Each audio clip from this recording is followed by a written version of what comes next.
好，問第幾組㗎？第一組嘅。好。我第一組咧講通脹嘅問題啦，就係咁講原因啊、背景啊、成因講埋啲咁嘅嘢啦。咁其實我想問，其實佢有冇親歷即係體驗過啊？咁仲有冇提出咩？政府應該要做啲咩咧？政府要解決通脹，但係點樣解決先得㗎？OK， 多謝你問題。咁我梗係有體驗過，我先會發覺呢個問題。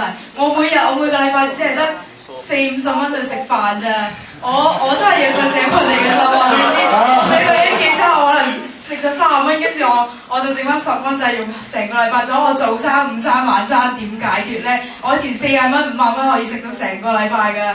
所以，但係點解我會淨係要講呢個問題？就係我想俾更多大眾市民知道，呢個通脹問題對我哋幾有影響咯。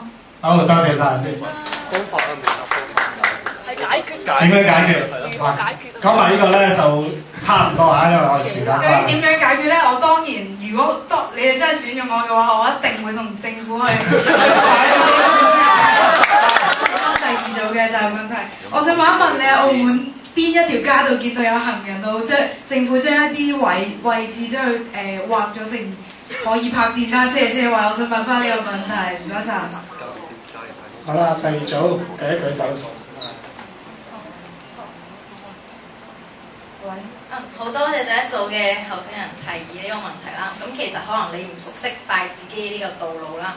咁喺筷子基嘉應花園啊，或者日麗花園嘅一帶，其實見到以前有一條行人路係非常之闊嘅，跟住有時會俾啲青少年啊搞啲活動咁樣喺嗰度舉辦啦。咁而家就劃咗一半嚟咗個電單車車位喎。咁可能你住嗰區就冇呢咁情況發生啦。多謝你分享。依家大量嘅旅客入嚟啦，咁佢嘅數量咁樣。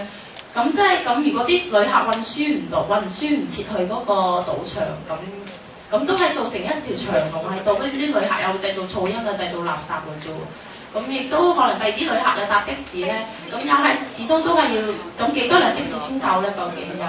咁亦都好多謝你嘅問題啦。咁其實你有冇試過去搭呢個賭場嘅巴士咧？咁你搭過之後，你就會覺得其實係咪真係唔夠要開咁多班次或者開咁多架車？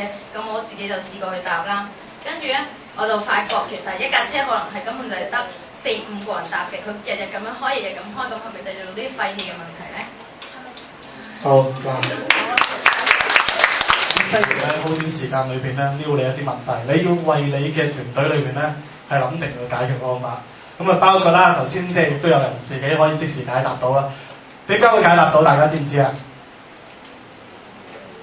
親身感受嚇，記住一定要做參選又好，助選又好，你一定要了解嗰個區發生咩事，就係我哋講緊了解時事嗰個問題啦。